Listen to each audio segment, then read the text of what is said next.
So June continued its steady climb. The reason I say that is because sales kept on increasing. So for every single month in 2026, sales have gone up. That indicates that the pent-up demand that's existed in the GTA is being absorbed more and more. That being said, okay, prices edged down slightly by about 1%. Not much, considering typically in the summertime, prices soften a little bit. Why? Because most of those buyers have made their transactions in the spring, and then they start moving in June, in July, well, specifically July and August, but there's less buyer activity that way. But opposite this year, there were actually more sales in June than there were in the month of May. Okay, so sales are going up. And so are the number of houses sold as a percentage of total inventory. The reason I say that is at the beginning of the year, about 17% of the properties that were listed actually sold in that month. And the following months, it's been a steady climb upwards. So in June, it's now gone up to just over 24%. So you can see that slow, steady increase. Okay? It's an indication that buyers that have been on the sidelines are tired of being on the sidelines.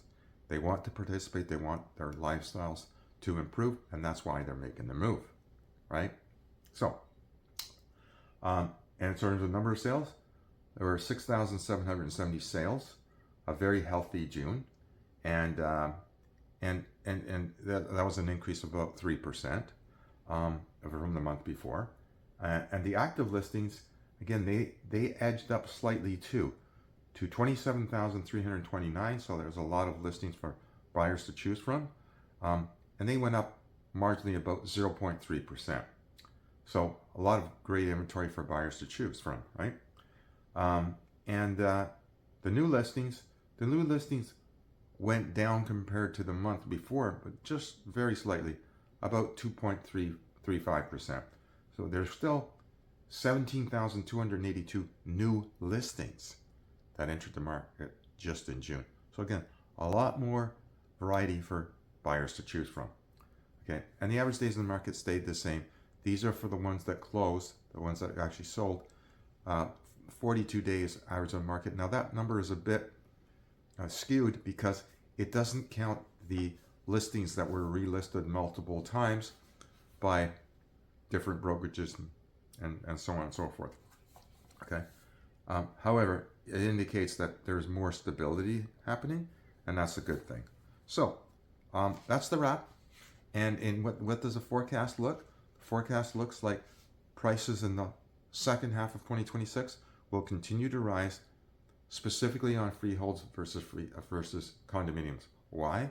Obviously, there's no maintenance fees on top of freeholds, where there are the administrative extra costs associated with condominium maintenance fees. So again, lots of choices.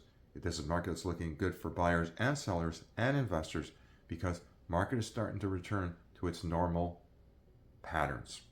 All right, for anything further, please reach out. We're always happy to help you. Thank you.